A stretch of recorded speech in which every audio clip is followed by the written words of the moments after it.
time today. Hopefully you're on lunch breaks. And I'm going to share my screen and go launching straight into things. Reducing broken appointment times. Now, this is such a topic, isn't it? And before I get too deeply into it, I want to bring our minds to being aware of how many individual patients in our whole database actually do break their appointment times, because I can sometimes think that it is such a disruption to the day when it does happen that it feels like more of them are cancelling than actually there are. And if you do an active patient search in your patient list, and so that's anyone that's been in the past 18 months, that seems to be the considered norm parameter to do that search. It's usually around 2,500 patients for an average practice. It'd be more for multiple chairs. But the amount of actual patients that do break their appointment times, considering it's usually the few doing it a few times themselves, it's a very, very small percentage. So I want to always keep that in mind, that it's not a bigger problem than it actually is in our dental practices. If it is quite a substantial problem and you say, no, we've got half our days are filled with broken appointment times, then some of the suggestions that I've got throughout this webinar will really help you understand possibly what you could be doing to help minimize those broken appointment times. But I want to get your head around the fact that it's not a huge amount.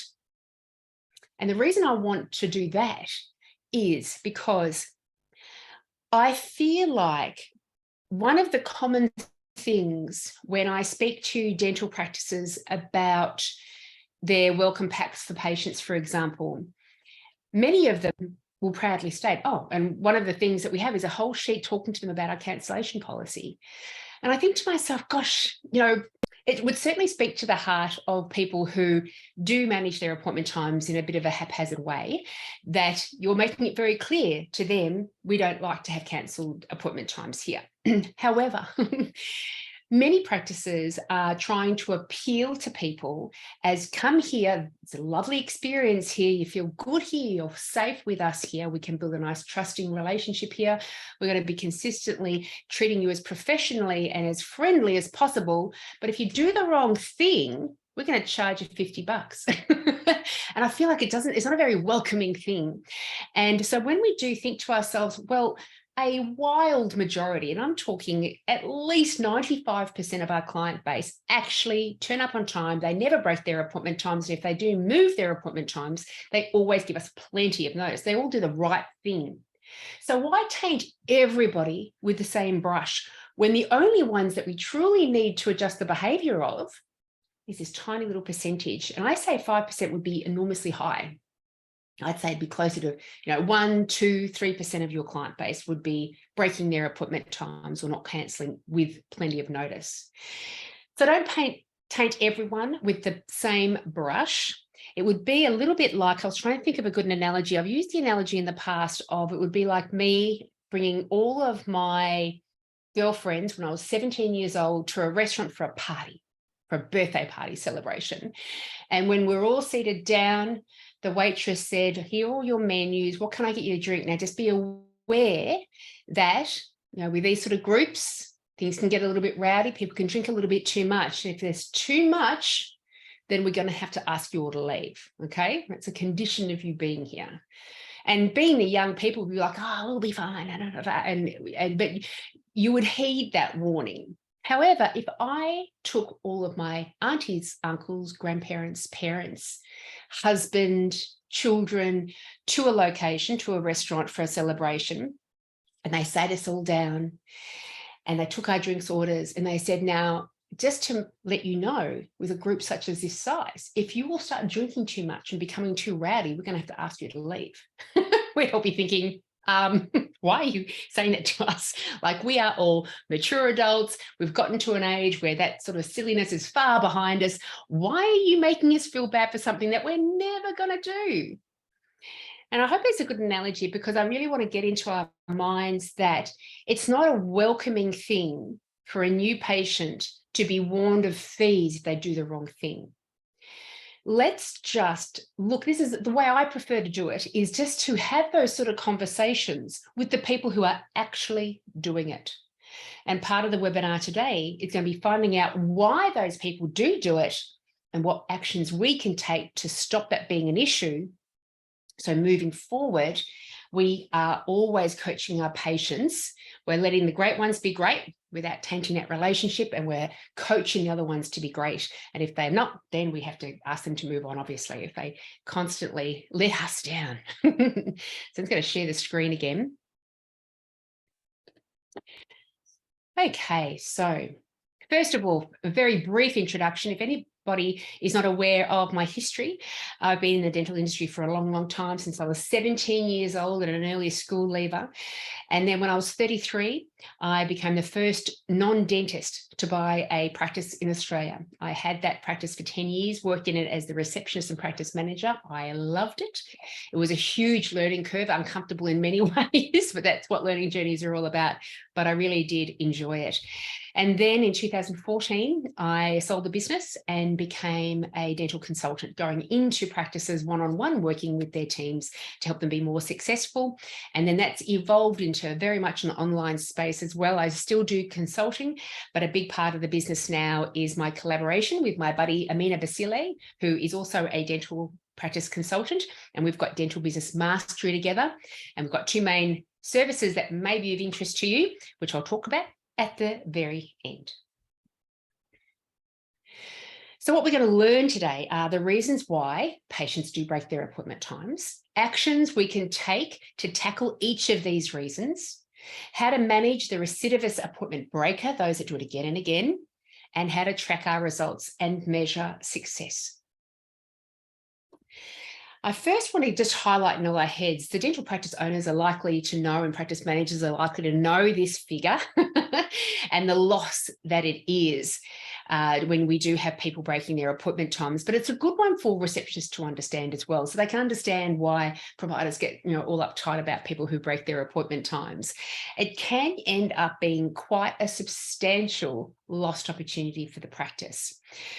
So if we say the average dentist works 30 hours a week, because it's normally a 4-day week they're on, they're not usually working Monday to Friday. We're just talking broad averages here. So let's say we're working 30 hours a week. And let's say we take 4 weeks a year off holidays. And so we're working 48 weeks of the year. And let's just say a conservative average hourly production, this sort of figure is a huge range from 250 all the way up to thousands of dollars an hour. But the average hourly production, let's just say for this practice, for this dentist, $525 per hour is usually what you're billing out per hour. And the number of broken appointment times per week, let's say in total, for a practice that is doing this webinar because you've got enough broken appointment times that it has you thinking we're going to do something about that, there might be about 3 hours a week that you are losing in terms of broken appointment times. Now, I'm not just talking about 3-hour block or 3 1-hour blocks. I'm talking that 15-minute one there was broken, the splint issue patient didn't turn up, and this one over here, a half an hour there and a 45-minute there. It wouldn't take much to add up to 3 hours per week. Many of you out there will have less than that. Some of you will have more than that. But for this example, let's say 3 hours a week. And if that did happen, as a practice, you'd be like, yeah, but so many patients did turn up and we did bill quite a bit. So it's all good. It's all good. But where is the lost opportunity here? And the lost opportunity added up to $75,600 over the course of the year. Wow, gosh, that adds up real quick, doesn't it? And so you think to yourself, goodness me, when we've got some practices turning over just a few $100,000 a year, not just, wonderfully a few $100,000 a year, $75,000 is a big lost opportunity for that practice. Because what can $75,600 actually do for the practice if those people didn't break their appointment times and you did earn that productivity and increase your turnover by that amount of money for the year? What could you buy? a whole extra staff member. And when you think about it, some practices, we are really struggling at the moment to have all of our team members turn up on the same day. We've often got one sick or one this or one that, or we're understaffed by one. Can you imagine being able to overstaff yourself by one? And at the times where the team members are all there, they're doing STERI, the recall strategy, all the confirmations, they're making sure all the stock's put away, that all the shelves everywhere are cleaned, that during the lunch breaks, the surgeries are broken down effectively by the team member. So no one's running late to go into lunch. And then the times that you are short-staffed, you got that extra one that can go straight into the surgery, straight onto the desk if needed, and complement the full team. That's extraordinary, isn't it? An extra person. If we just brought down the number of people who break their appointment times, we can afford a whole new team member. And I tell you what, $75,000 is a pretty spicco wage. And so you'd have more on top, but you're probably not paying them $75,000 a year. What else could we do with $75,600? More available funds for improving the conditions of the practice. We're going to get a dishwasher in the staff room. We're going to get new carpeting put throughout because it's looking a little bit shabby. We're going to have new lockable lockers for all the staff members. What about team training? Team training is one of those things where many practices say, we don't have the time or the money to participate in team training, because in order to send our team somewhere to get training or to bring somebody in, like myself, and do team training, we have to close the books off. That costs thousands of dollars. We have to pay our team anyway for that time. That costs thousands of dollars. With $75,000, you could have like 4 training sessions every year. Extraordinary.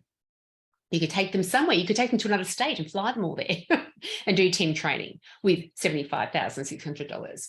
You'd also have bigger celebrations. And so when it comes time for birthdays, you're getting wonderful hampers of big muffins being delivered for everyone's birthdays. You're getting bigger celebrations for Christmas time, or for, this team member, it's their 10-year anniversary for working here, and we're going to all go out and have a big party, or we're going to go out for a beautiful meal at a restaurant. Bigger celebrations, a lot of celebrations for $75,000, that's for sure. I'd like to see those celebrations. And then imagine if you're a practice owner and you think, gosh, I can never find enough money to be able to pay what I would like to pay the marketing people for SEO, online advertising, social media advertising. If I threw $75,600 at that, how many more leads would come into the practice? How many more new patients would we get to see and manage and have part of our practice goodwill? Amazing. And so you can start to see from these examples, there's $75,600, which is just the equivalent of 3 lost hours every week. That can make a substantial difference to the operation of your practice. And if we wanted to make up that amount of money, what would that dentist need to do? They'd need to work an additional 4.5 weeks in the year to make up that amount of money, that lost opportunity. No holidays for you. Doesn't sound very happy, does it?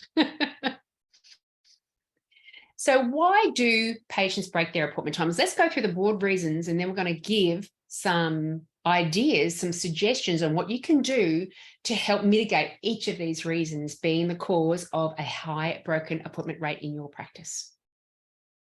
Number 1, unawareness of practice expectation. I just simply wasn't aware that I had to give 24 hours notice.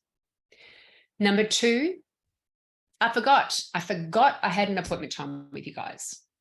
Number 3, I was a little afraid to cancel, because the way you made me feel last time I cancelled, I'm a little afraid to cancel. So I subconsciously just avoided the whole thing and just didn't turn up. Number 4, it's an early relationship. No skin off my nose. I'll just ring them and cancel. If I don't like it, stuff it.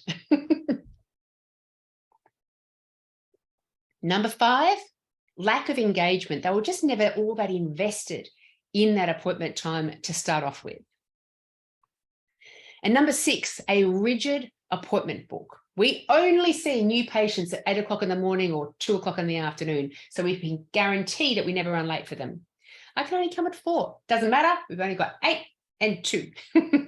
So sometimes the rigidity of the appointment book is the reason why people fail their appointment times, because the time that they ended up being able to finally make within this rigid appointment book never actually suited them in the first place.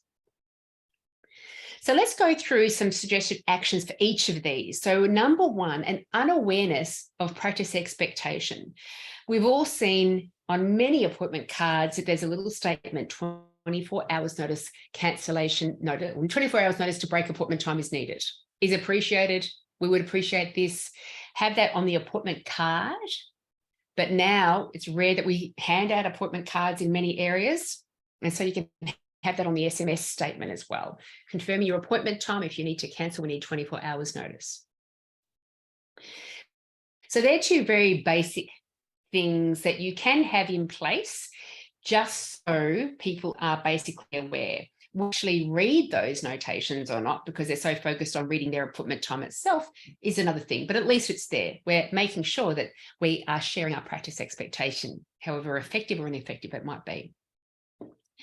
When it is effective, for example, is if that person does need to cancel and they think, oh, I wonder if they've got a cancellation notice policy. I think I did read something about that on my SMS or my card. Yes, that's right. I have to make sure I give them enough notice. But a very gentle way of making sure patients are aware that the practice expectation is to call them at the 5-minute mark.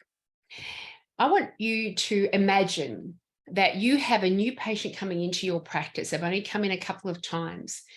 They've moved into your area. The old area they used to live in, there was a dentist there that they went and saw. Whenever they turn up to those appointment times, the dentist was always running about 20 minutes late. And so if I ran 5 minutes late myself, 10 minutes late, it was never a big deal because I'd walk in and they'd say, oh, hi, Julie, come and take a seat. You're running a little bit late. No worries at all. And you sit down and everyone's quite happy. Given the messaging of the previous practice, they bring with them their perception or the level of importance of turning up on time to your practice. And they will stick within that until such a time you share with them something different, a different kind of messaging. And as I said at the start, we don't always want that different kind of messaging to be threats and reprimanding them. Let's make it nice and gentle. Let's just give them a call 5 minutes, no longer, 5 minutes into their appointment time. If you call them 1 or 2 minutes in, they're like, crikey, give me a chance. I'm just closing my car door in the car park. I'm about to walk in. But 5 minutes, because then if you leave it like 10 or 15 minutes, then it's a little bit too late. We want them to turn up really, within a few moments of being right on time. So calling them at the 5-minute mark, they were due here at 10, it's 10:05, I'm calling them straight away and I'm not going to be stern with them. I'm just going to be calling them and saying, hi there, Julie, just to make sure that you're on your way. We're expecting you at 10 and it's 5 past. Oh, good, you're on your way. Lovely, we'll see you in a minute. So that means that patient gets the message. They are aware that I'm a few minutes late to the point where they want to do something about it, that they're checking in with me. So even though at the last practice I used to attend, I never had a problem turning up 10 minutes late. It's a little bit different at this place because I'm getting a different message now. So calling at the 5-minute mark, super important. Another suggested action is that for recidivist appointment breakers, that we do actually charge them. This is the time that you start to bring in a conversation around a charge, a fee, because there, as you can be aware of, there are some patients that you think we need to charge this patient, but then there are others that you go, we don't need to charge this patient. For example, if it's a very long-standing patient, maybe their parents came to the practice, now they have come to the practice, now they've had kids and they're all coming to the practice as well. And they've always been great attenders and they're delightful to deal with and they take all our advice and they book in for all their treatments and they refer friends and family to us as well. They're really fabulous. And they forgot their appointment time.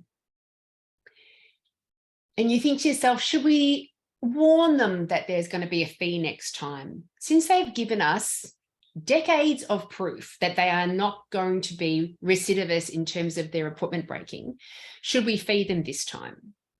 As opposed to a new patient who doesn't turn up to their very first appointment time that they made with us. That's a different communication. It's a different scenario. And so we all, we don't want to charge everyone. And so the ones that I would charge or speak about a fee are the new patients that just do it within the first couple of appointment times, that they haven't built up this long history of good behavior with us. And the ones that have been around for a long time, but they do tend to break their appointment times on a pretty routine basis. It's like 1 or 2 a year over the past couple of years. So decide which ones, as a general group, we're going to be charging. And again, it's going to be a tiny, tiny portion of our client base. And then it still needs to be on a case-by-case basis, because, some people will have very legitimate reasons why they've broken their appointment time. And it may be things like, there's roadworks going up the road and the road's blocked, and to go all the way around. You're not going to put a system in place for that. That's a one-off occurrence. And so it does need to be customized per situation and really identify how this specific one's going to be managed. And hopefully this is part of what you will learn today, is how to manage it on a case-by-case basis.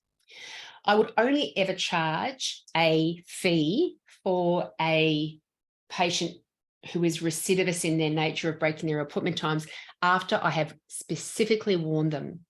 So at the start, I would just suggest that a better way of managing their appointment times so we don't have these failed appointment times. That would be fantastic. If they do it again, just to let you know, we do normally have a 24-hour cancellation policy. I know that this is the reason this time. I totally get that, but just letting you know that next time, if it ever has to happen again in the future, there will be a fee. So, and then all those notes must be written down in the appointment book, in the patient details as well. Everyone, a stranger, a brand new team member, a brand new receptionist coming into your practice needs to be able to read whatever notes you've written about a recidivist appointment breaker and understand exactly where we're at. Now I know I can charge them a broken appointment time fee because they've already been warned and told how much it is.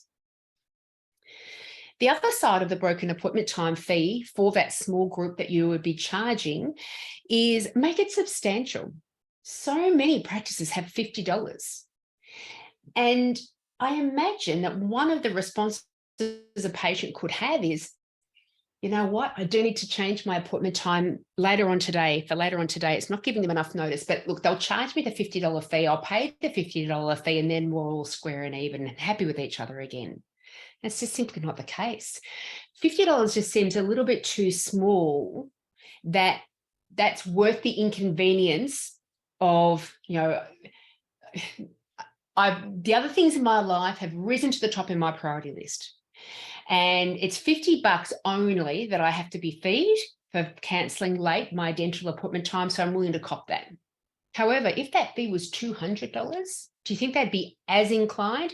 $200, crikey. No, I'm going to change these other things in my world. I'm going to see if a parent can pick up my child from school. I'm going to see if I can change my hairdressing appointment time. I'm going to see if I can shift that meeting to another time, because I'm not going to cop $200. That's too much. And so do make sure the fee is substantial. Now, you're never going to be taking this person to the debt collector for this fee. And so always remember in your head, the people that we charge a cancellation fee or a broken appointment time fee of around $200, we're never expecting the money, and we'll probably never see the patient again. And that's our intention. That's our intention. That's okay. If they do pay that $200 fee because they love you guys so much, then I've got a letter that we can send out to people, and I'll share that with you later on. Another way of making sure we're tackling the unawareness of practice expectation is only to book sure things. And this kind of is a very good suggested action for a couple of the reasons why people cancel their appointment time. If a patient seems unsure about, I'll have to take the child out of school 15 minutes earlier, but I'll book it. I'm sure I'll be able to do that. Oh gosh, I normally go to gym on those mornings, but book it. I'm sure I'll be able to move things around with my personal trainer. At that time, say, use the opportunity to let that person know about your practice expectation. No, let's find something more suitable for you so we avoid having to move the appointment time later on, because we really don't love late cancellation. So let's see if we can find a better time for you. And so they haven't done anything wrong yet, but you're still getting the sentence in there that our practice expectation is that we want you to turn up to that appointment time. So if it sounds like it's not going to be suitable for you, let's right now nip it in the bud right now and find another more suitable time for you. So there's a suggested, they are the suggested actions for unawareness of practice expectation. Let's go to people who just simply forget. And of course, the suggested action around this is to assess your appointment confirmation process, the mode of communication that you're using, the frequency with which you confirm, and the wording that you're using as well, and the number of times as well. And so if you are confirming patients via email, that will be wildly unsuccessful because email open rates are ridiculously low, 28% or something. So most of your patients won't even see that confirmation email. Pardon the dog barking. I think I'm getting a delivery. I was notified earlier that I was going to get a delivery today. So check in the mode. Certainly the most effective way traditionally in the past to confirm appointment time was to phone people, but that's no longer the case. Many people don't like speaking on the phone, especially with younger generations. And so you're tending to leave messages instead, and then people don't listen to their messages. But SMSs are different. SMSs have a very high open rate. They've got the challenge that it's a very high open rate, but very low engagement in that.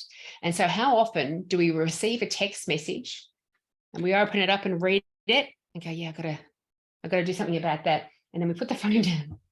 And they go pew, right out of our brains. And because our little, there's no alert that's an unopened SMS, because that's gone, we never go back and address it again.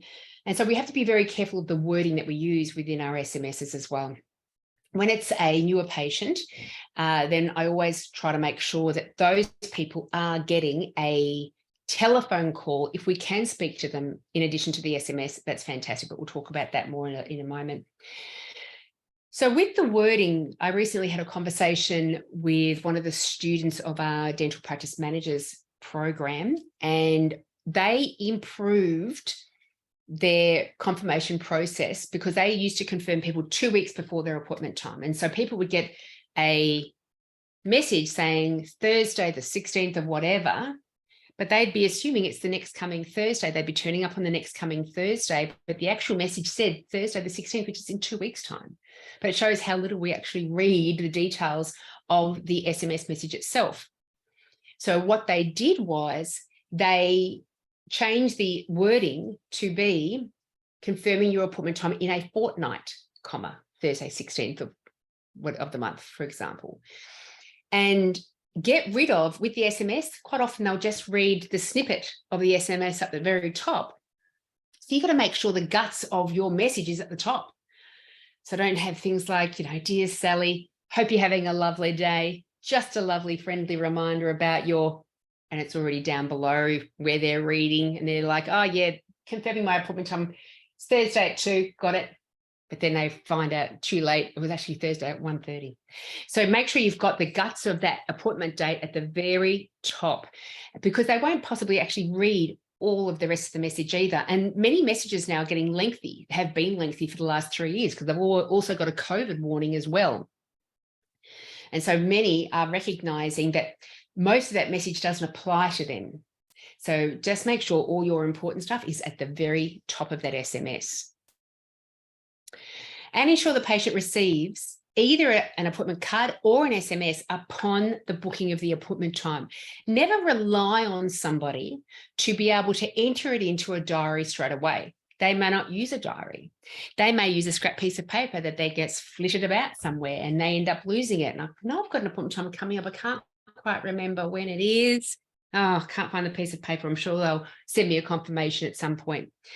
So just make sure that even though appointment cards are on the out, always ask them, would you like that? I'm sending you an SMS confirmation of that appointment time. Would you also like an appointment card? Because if it's going to work for them to try to remember it, then do it for them. So we're going to help people tap into what they need in order to remember something. How many people nowadays are always talking about, oh, I'm forgetting everything. I can't believe it. My brain's like a sieve. So say ask them, if you need a reminder, an additional reminder, I'm happy to do that for you. And just to jump back to the SMS again, because I was talking about the frequency, when we're talking about having a confirmation 2 weeks prior, and then a week prior, and then 2 days prior, and then the day before, that's all too much. And they will the more messages you send through, the less engaged they'll be with each subsequent message. So you've got to find that nice, happy balance. And later on, we'll talk to you about how to track our progress with this and our success with this, with getting people to turn up to their appointment times. And that can be a nice indicator of, oh, we tweaked it. We're no longer doing the 2 week before reminder. Now we're doing 1 week before, and the day before, we seem to be getting a better turn up rate. So tweak it for your particular unique area, your particular unique patient base, and see what works well. Afraid to cancel. The reason I've got this as a reason why people fail their appointment time or break their appointment time is because I've seen it in action. There was a practice that I was doing some work with, and the existing routine they had to manage people who had to cancel any appointment time, not even just within the 24-hour period, but any appointment time, was quite arduous. So there had to be a lot of quizzing of the patient. And if the patient had said, oh, I've got a meeting or I've got a funeral, then the receptionist was instructed to say, are you placing it as a higher priority than your oral health? Trying to guilt the patient into saying, oh no, oral health is the most important thing in life. And they made it such an uncomfortable process, not just for the patient, for the poor receptionist as well. They hated doing it, but they made it such an uncomfortable process. I thought to myself, if I was a patient and had been through that, and I figured out that I had to move another appointment time, I reckon I'd just pretend I forgot and not turn up rather than go through that again. And so when people do cancel late, ring you and say, I'm about to miss my appointment time completely, I completely forgot, I've just woken up, for example, then don't make it such a terrible process for them that they would never do it again in the future, and instead they'll just fail to attend. And so do manage late cancellation phone calls in a positive and polite way. If a patient is given a hard time when calling to cancel an appointment, they are more inclined just to miss it completely without notice, rather than have the difficult phone call. Using a late cancellation as an example. How much notice is ideal? 48 hours. How much notice is your policy? Possibly 24 hours. How much notice do you want? Any notice you can get. Because even if somebody called the practice for their 10 o'clock appointment time at 5 to 10 and said, I can't make it, that is still better than just not turning up at all. Because now at least as a receptionist, I can go into the practice, into the surgery, and say, your next patient, write on a little post-it note, put a little internal messaging thing through, your next one's not showing. So if you need to do an additional filling, if you've got a cleaning to do on this patient, do that. Make the time productive. We can do that with 5 minutes spare. We can plan to be more productive for the coming hour, for however long that next appointment time was to be for. So even 5 minutes is better than no notice whatsoever. We've already said goodbye to the other patient. Now we're waiting for the other one. Doesn't look like they're going to show. Let me ring them in 5 minutes' time. Oh yeah, I can't make it. Okay. Now it's lost time with no chance of making it productive.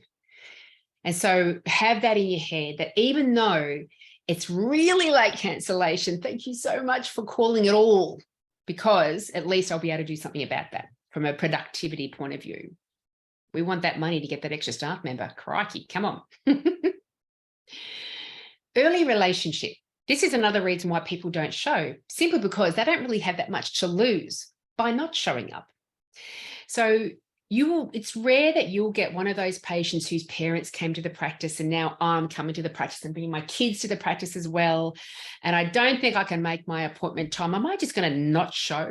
No, it's those sort of people that say, I'm so sorry. I know you hate this. I'm not going to be able to show today.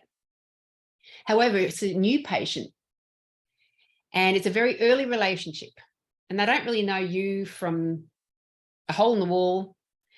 And there's you, they chose you to come to, but there were 10 other practices in the area that they could have come to, and they can't end up making the appointment time. And I've kind of forgot to ring them, and now it's a bit too late to ring them. I'm just not going to show. No skin off my nose. The more loyal client doesn't want to damage this beautiful relationship that you guys have built over all these years. The newer one doesn't have that. They don't have the incentive there, the natural incentive there to do the right thing. So what can we do about that? If an early relationship is an early relationship, And what we can do is do whatever we can to develop our rapport building skills and our likability skills. So we are already over, and even after just one phone conversation to book that appointment time, we're already getting along real fine. We're happy with each other. You like me, I like you. We've already got something to lose. So don't let me down.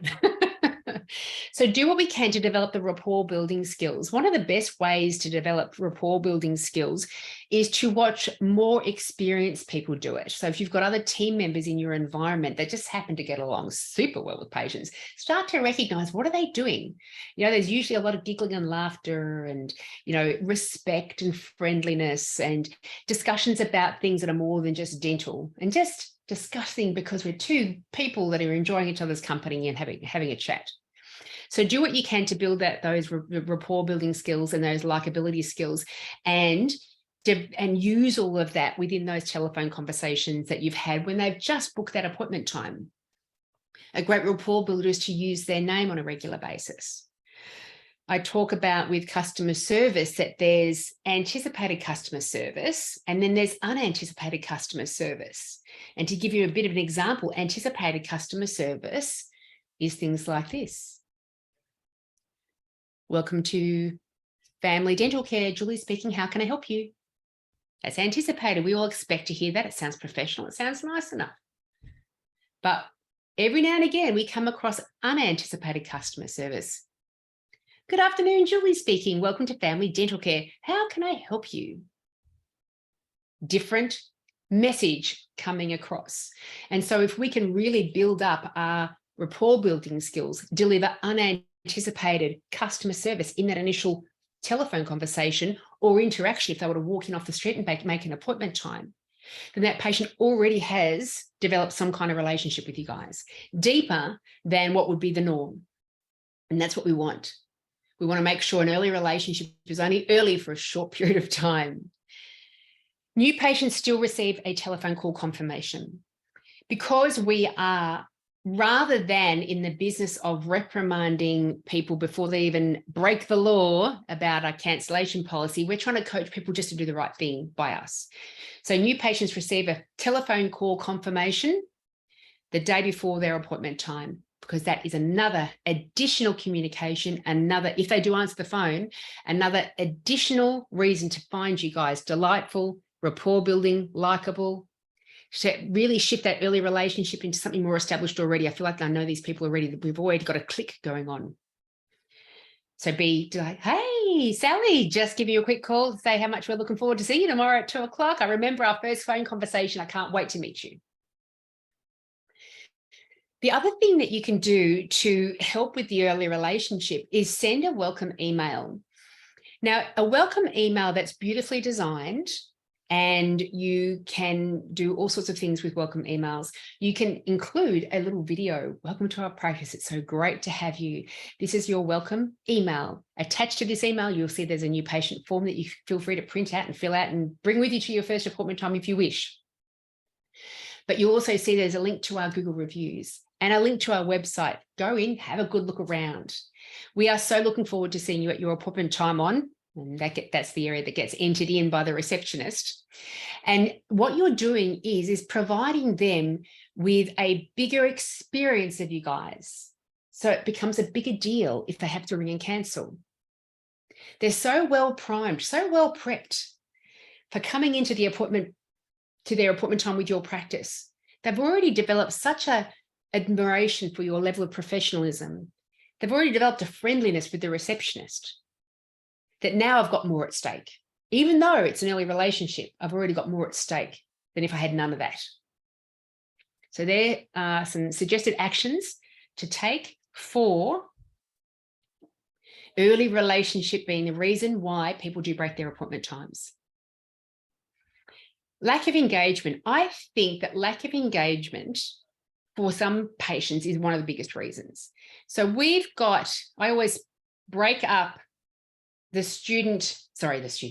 patient categories into three. There's always transient, loyal, and perpetual.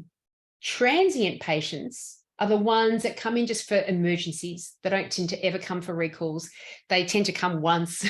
They'll call us again in a year's time if they've got another emergency, but if you can't fit them in, no skin off their nose, they'll go and book with the next practice down the road. So they're your transients. Then you've got your loyals, and the loyals are the patients that will only ever come to you. They may not be coming every 6 months for their checkups and cleans, but they come to you for the odd checkup and clean, and they come to you for everything else as well. And then the perpetuals, and the perpetuals are the loyals who also come every 6 months for their checkups and cleans. Out of those three groups, which would be the least engaged in that appointment time? It'll be the transients and possibly a few of the loyals. The loyals and the transients will both put a lot of importance and urgency over a broken tooth, a toothache, for example. The perpetuals put a lot of urgency over the recall itself. Oh my God, I can't believe it's been 7 months since I've been here. Oh my God, I've got to book an appointment time. And so when we're talking about developing engagement with patients, and so they look at that appointment and they say, no matter what happens, I have to turn up to that appointment time. Perpetuals are already there. So we're really speaking to some of the loyals, but a lot of the transients around this space. And what we can do is ensure the in-surgery patient engagement process is effective. One of the best ways you can help manage this sort of situation is if you've got multiple dentists in your practice, track their treatment plan acceptance rate. So they presented a treatment plan, whether it be one filling or one root canal or 6 crowns, they presented a treatment plan and those patients turn up for that. And there's a percentage that don't. And you've got one provider that seems to have a far higher treatment plan acceptance rate than everybody else. Or you've got one provider that has a far lower one than everybody else. Look at what both sides are doing. What can the one that's getting a low treatment plan acceptance rate learn from the ones that are doing it really well? There are so many things that go on in that surgery around treatment acceptance. Patients will be nodding along, agreeing and all the rest, come out to the front desk and not book the appointment time. And the provider will be like, why? They agreed to everything in the surgery. Sometimes the patients will be nodding and everything in the surgery and then come out to the receptionist and ask very basic questions about what was just discussed for 20 minutes in the surgery. They didn't even hear it or understand it or something. Sometimes there's very important stuff going on. These are important dental conditions that we need to solve. But the patient didn't hear it. It wasn't messaged to them in an effective way. And they left thinking, I might as well leave it for another 6 months. See if when it starts hurting, I'll come back. There could be fears around talking money in the surgery. So the patient's never fully aware of how much things cost. So there's so many things that go on. And there is one of the courses that I am redoing is that very thing, the patient engagement journey. So if you are interested in that, that's going to be coming up over the next few weeks. But getting that patient engagement process in the surgery right is crucial to have patients engaged, seeing that appointment time as important and urgent and having them turn up to it. So have a look at what's currently going on. Just role play out what's currently happening, and then everyone's making suggestions of what could be done to improve that process. It's wonderful when team members can learn from each other. Another suggested action is make sure the patient is aware of the ramifications they are trying to avoid by receiving treatment. We can sometimes put all of our energy into the benefit of the crown, the benefit of the orthodontics, and fail to see how important it is for that patient to see their ramifications they're trying to move away from. So an example would be that there's a lot of grinding going on and cracking of teeth happening. And so we're going to get a splint happening at the start and we're going to plan for orthodontic treatment. And the patient's been told all the benefits and how to use a splint. Okay, so we take impressions and I wear it every night and gotcha. That'll protect my teeth. Fantastic.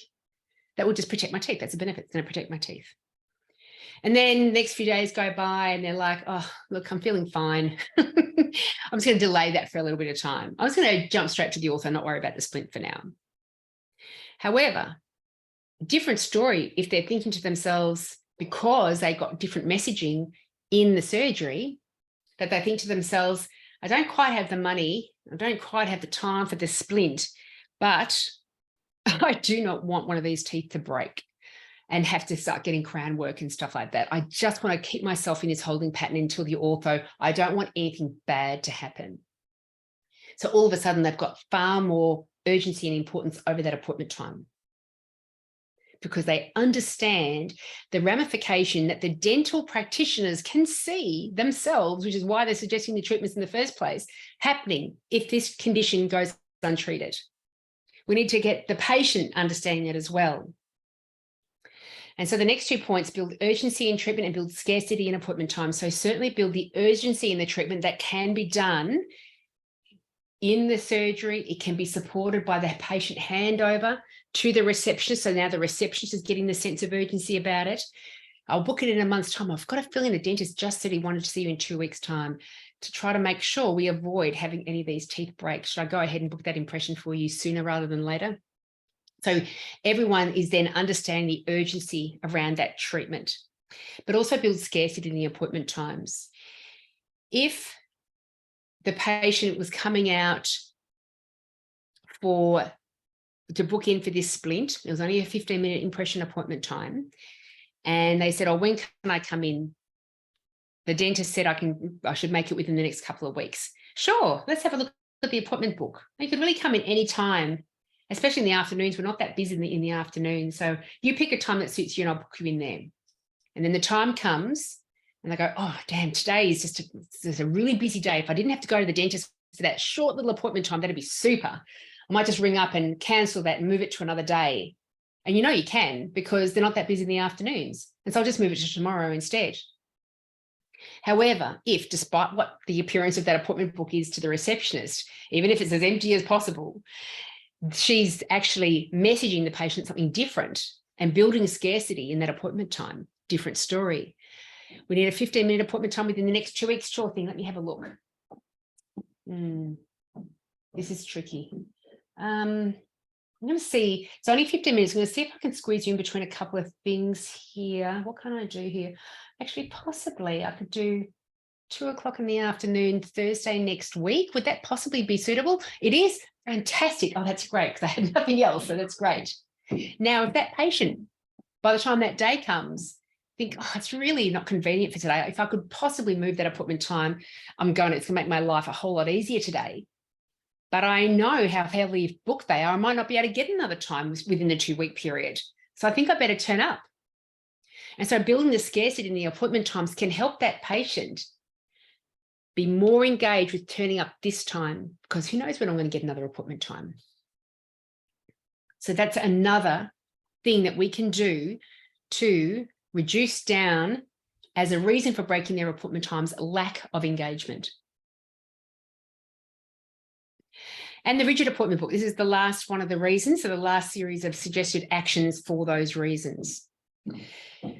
You can find a rigid appointment book. As I mentioned before, we only take new patients at 8 o'clock in the morning or 2 o'clock in the afternoon, so we never run late for them. Another reason a rigid appointment time could be in place, appointment book could be in place, is because you pre-block your appointment times. We've got, high production items here, here, here, mid-production items here, here, here, and low production items here, here, here. And if your receptionist is led to believe that we can't move them around, I'm not talking about replacing a high production with a low production, I'm just saying shift things around. If she's told stick to that no matter what, you are going to have patients booked into your schedule at times that do not suit them. And when they were in the practice or on the phone, booking the time in the first place, dentistry was a very high priority for them because that's what they were doing in the moment. However, if 2 weeks goes by and their appointment time is coming up and they think to themselves, crikey, there's no way I can get my child out of school earlier that day. What was I thinking? That's not going to suit me at all. We always are very optimistic. Oh, look, it's off in the future. I'll be able to manage my life. and move things around to come to that appointment time? No, by the time the day comes, you're like, what was I thinking? This is hard. I can't do this. And so ensure you are scheduling appointment times that are easy for the patient to attend. If it seems like they're going to have to move mountains to be able to come, say, no, let's find a better time for you. It's all good. It might be another couple of weeks down the track, but I'll pop you on the cancellation list for something sooner as well. So be guided by, not directed by, your pre-booked, I said rebooked there, your pre-booked schedule. We want to make sure that we have got our appointment books filled with people who will find it very easy to turn up to those times. We don't need people in there with huge challenges to overcome to turn up to that appointment time. So just book sure things. Now, when we do have, that's what talking about what we can do as practices to minimize the reasons why people generally break their appointment times. That's the stuff that we can put in place all the time to reduce the chances of people breaking their appointment time. But what happens when we do get someone breaking their appointment times? What do we do then? And there are two methods to manage them. As I mentioned before, there are times where we look at the patient and we go, they do it so often, we're better off without this patient. It's disruptive. We're having all these difficult conversations with them. They're not taking us seriously enough. So we want to reject this patient out. Or it's a great patient. They've been here, coming here for years and years and years. They refer lots of people to us. We want to keep this patient. And so you make that decision, first of all, because if you want to eject the patient out of your practice, then you just attach that large fee to the failed appointment time. If they pay and break another appointment time, you send a warning letter. And then if they do it again, you send an eviction letter. It's as simple as that. With the way that you manage your dental appointment times with us, it is in conflict with the way we manage our appointment books. And unless you can guarantee that you can turn up on time, we would prefer that you sort your oral services elsewhere. And it doesn't matter if the person's a little bit offended. You word the letter as professionally and as respectfully as possible, but the patient still may get upset because they're defensive now. And that's okay. Like, whatever, just move on. Rip the Band-Aid off. Sometimes it's a slow rip, sometimes it's a quick rip. So move them on. So make that decision. If, however, you want to keep this patient, it's a whole different approach to them. It is easy to fall into the trap of believing that in order to stop someone from doing the wrong thing, we need to make them feel bad, guilty, regretful. But it's simply not the case. Many patients, once they have been made aware of your expectations, are very happy to conform. This is especially true when the patient has or wants a good relationship with you. Most people want to do the right thing by each other. They've found you. They know you, they like you, they trust you. Can you do this for us? Sure. Is this going to make our relationship stronger? Absolutely. Most patients, like most people, are easygoing. The few who aren't make us think it's more common than it is. But most of our patients, once they're made aware of our expectations, are very happy to comply with that. So don't fall into that trap that I need to be the parent waving my finger at that patient. You naughty patient, you're supposed to do better. It doesn't conjure up good things subconsciously for that patient. And it makes you less likable as well. And we do business with people that we like. We do things for people that we like. If we don't like them, we don't mind so much when they're upset because I don't like you anyway. You're being rude to me, unprofessional, unfriendly. So let's have a look at how we can manage the situation when we like that patient and we are stepping out of that naughty child role. You catch more flies with honey than vinegar. You may have heard that saying in the past. So whereas in the past, you may come with a very stern parental voice, "Hi, it's Julie from the dental practice. It is 10 minutes past 11 and you are due at 11. Are you nearly here? We may not be able to get all of your treatment done today." This would be common because it's reasonable to start off with, and it's probably what's going to end up happening. But Is it putting that patient in a space? Is it creating the environment for that patient to want to do better with us? How about the honey version? Upbeat and friendly. Hi, it's Julie from the dental practice. Just thought I'd call and check you remembered to come at your 11 o'clock appointment time today. I can't imagine you want to miss out on this fun. We sent the patient the same message of, we need you to turn up on time. One, we've made them feel bad, and the other one, we've made us more friendly, get along with us even better, given them even stronger incentive to want to do the right thing by us. I'll give you another example. I'm calling to let you know that you failed your dental appointment time with us. We do charge a fee for missed appointments. Compared to, I'm calling to make sure everything is okay, as we were expecting you at 11 o'clock today. I can help you make another time to get that treatment done. And then you make the appointment time because you've decided that you want to keep this patient. And then, Sarah, if you can't make this appointment time, it would help us out enormously if you could let us know with as much notice as you can. Thank you so much. I really appreciate it. It's a different experience. And with the honey version, we are appealing to their good nature. We are falling back as a security blanket, our lovely friendly relationship that we have with this person. Keep in mind, they want to do the right thing by us if things remain friendly. It's only when we start butting up against people that they don't care so much if they upset us.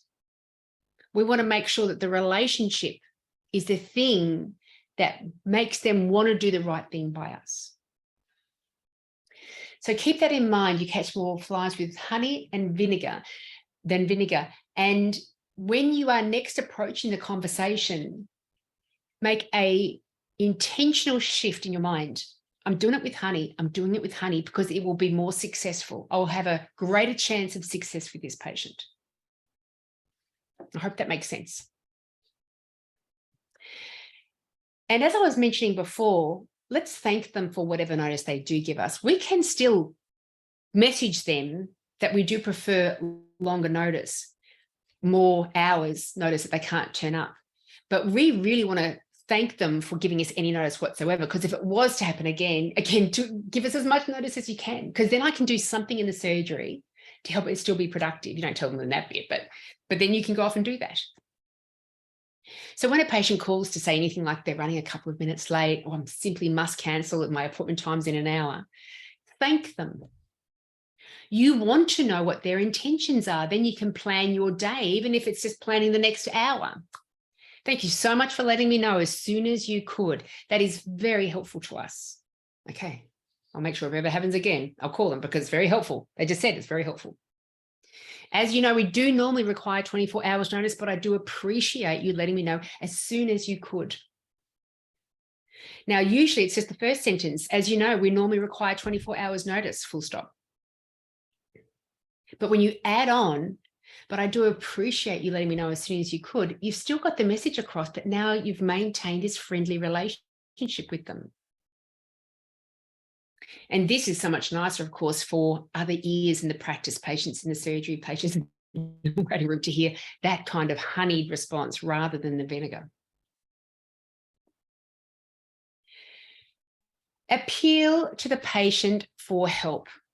This is a letter that I've drafted that is going to be attached to the follow-up email that I send out just after this webinar. And it is something that I want you to put yourself in the receiver's mindset with.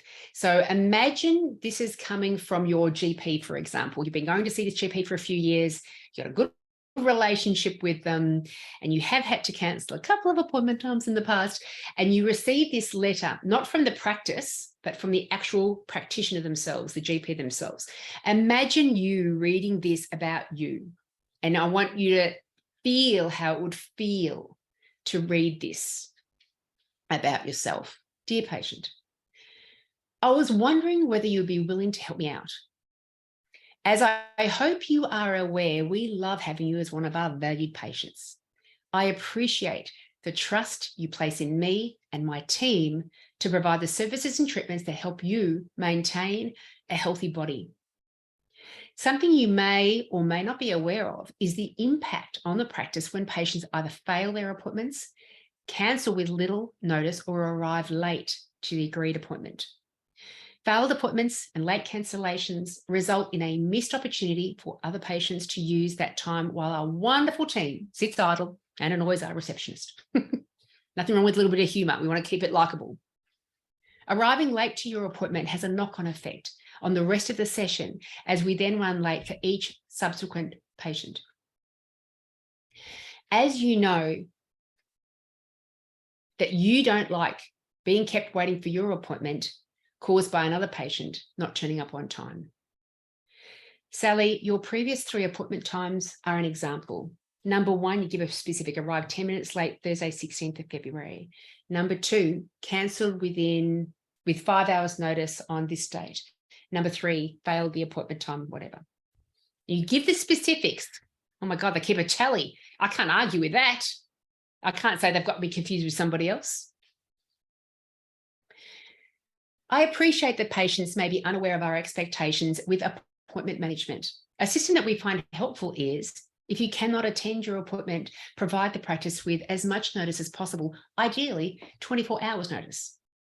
If you find it routinely difficult to arrive on time to appointments, have a discussion with us so we can help you in terms of day and or time of your future bookings.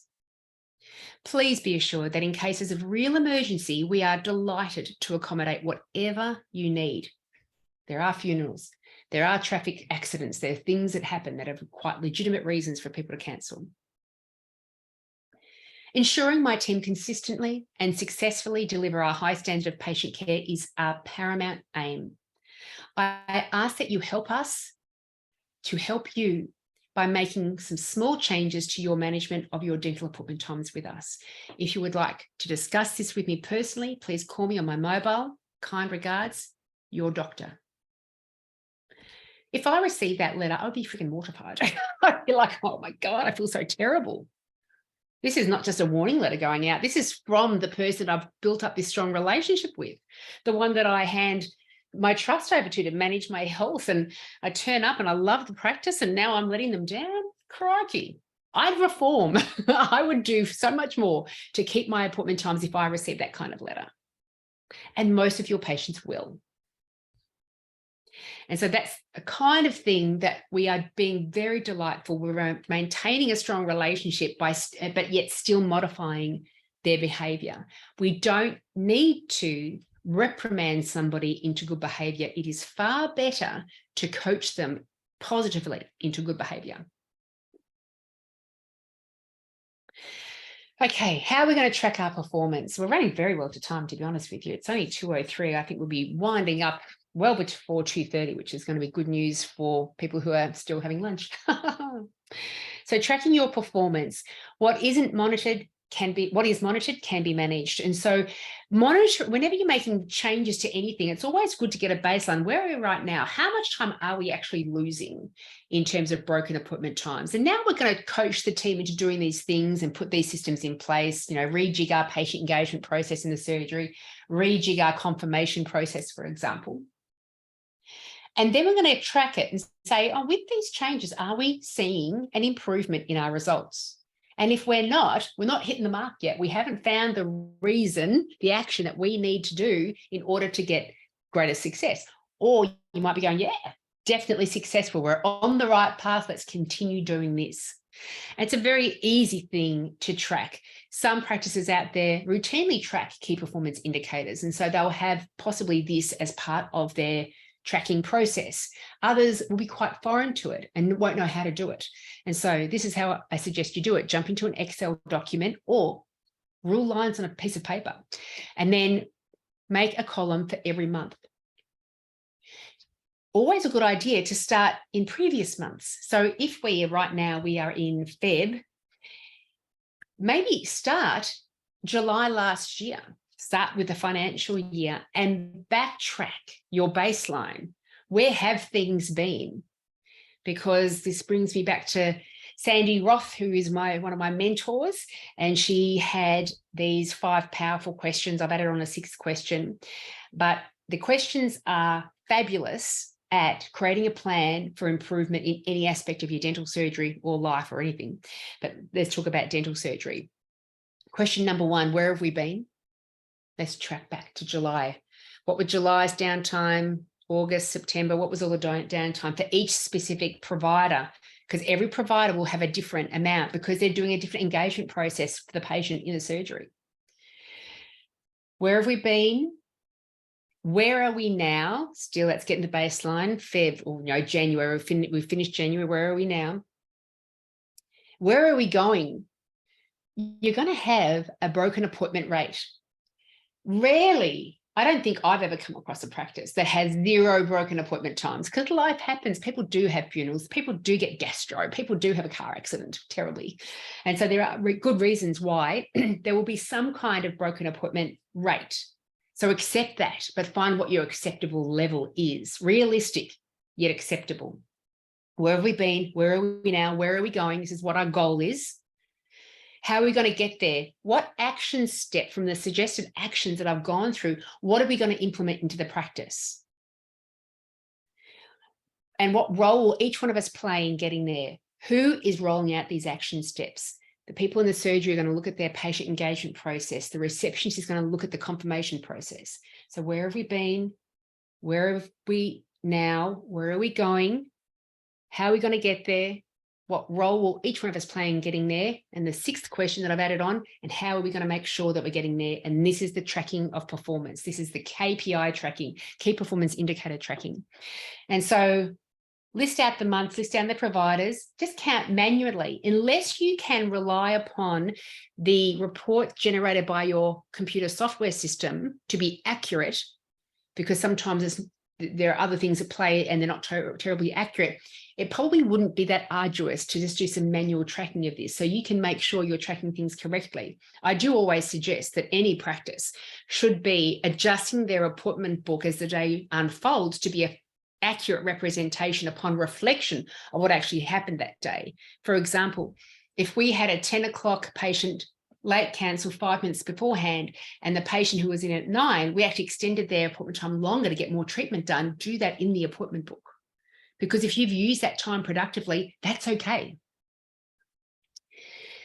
So track the time that has been taken up with failed appointment times, like cancellations that weren't then filled to a productive level. And you could possibly even just track times that weren't booked at all. And then tally it up. And then you find out the financial impact. And the financial impact is also simple, and you can do it per provider as well. You can do it as an average for the whole practice, or you can do it per provider. You get their total turnover for the same period of time, divide by the number of hours they worked, and that's your hourly rate. And you times that by the 6.5 hours or the 5.7 hours, and you get a dollar figure. The dollar figure speaks to us more than just the time lost often. And this is how you can track, the dollar figure's going down. We're getting some progress. We're getting some good movement. This is going well here.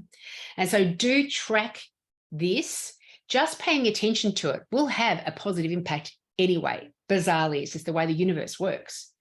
But when you pay attention to it and put in helpful steps and then track the response within the practice of those helpful steps, then you can get a sense of, this is the stuff that's working for us, this is the stuff that's not working for us. And you can actually manage effectively your broken appointment time rate. How about that then? I want 2 minutes of your time if I could, not even that. And we're going to wrap it up. That's nice that we've got things wrapped up. I thought it was going to take me way longer. If you have any questions, please do put them in the chat. Put a Q&A, the hand up, whatever you would like to do. It's nice to see most people have hung around, which is nice. Maybe not as many people need to go back to work after lunch, but I'm pleased. But very quickly, Dental Business Mastery, my collaboration with my buddy Amina Basile of Dental Management Expertise. We've got the first of the 2 things to talk about is the club. And the club is a membership, and it's designed for, it's per dental practice.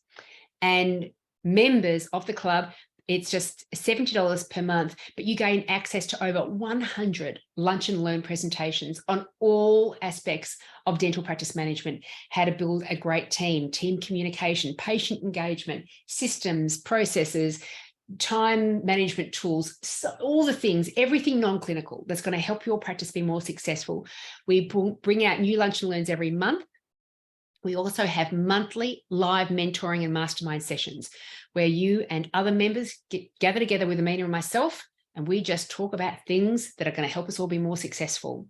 You also get a private podcast feed with all of these lunch and learn presentations. So if you don't have time to watch them, you can listen to them on your way to work, going for a jog, wherever you like. The lunch and learn presentations are designed to be about half an hour. So for practices who really do want to incorporate team training in their already busy days, this is a great way of doing it. Pay your staff for a full lunch. The first half hour of the lunch, they're watching the lunch and learn and eating. The second half hour, they are talking about how to implement that new helpful thing into your practice. It's a powerful membership, and I encourage you to take a look at it. The second thing I wanted to mention was any aspiring dental practice manager, existing dental practice manager, or practice owner who wants to learn additional skills about how to manage their practice successfully. The dental practice management program has been fantastically successful. We launched it December 21, and it's a 1-year online course. And we have weekly live sessions that take everyone through the lessons, and we're all there live supporting you all the way through. If you wanted to go to that website, you can see the list of lessons and modules that we cover throughout the year. And you've got the option to go through at your own pace, take several years if you wish, or only 6 months if you wish. You've got access to all the curriculum straight away, or you can be coached by us live weekly throughout the year. There's a certificate upon successful completion as well, and that's only $1,990 per practice enrollment, not per person. So you can have a couple or a practice manager and the owner join under the same enrollment. You've got separate enrollments, but only paying the one amount, and really support each other throughout that learning journey throughout the year as well. So have a look at that if you are interested. But I'd like to thank you so very much for attending and hanging around for the little bit longer than 1 hour webinar. I really do appreciate it. And within hours, you will get a recording link to this presentation and the letter that I mentioned as well. I'll put that in a Word document, so you can just adjust it to whatever suits you and upload it into your dental software as one of the letters that you use. If you have any questions at all, please do reach out to me anytime. I'm always here. Thank you for those lovely messages. I hope everyone has a wonderful afternoon. Just making sure I don't have anything else that needs to be spoken about from the chat. Beautiful. Enjoy your afternoon, everyone. I look forward to speaking to you next time. See you later.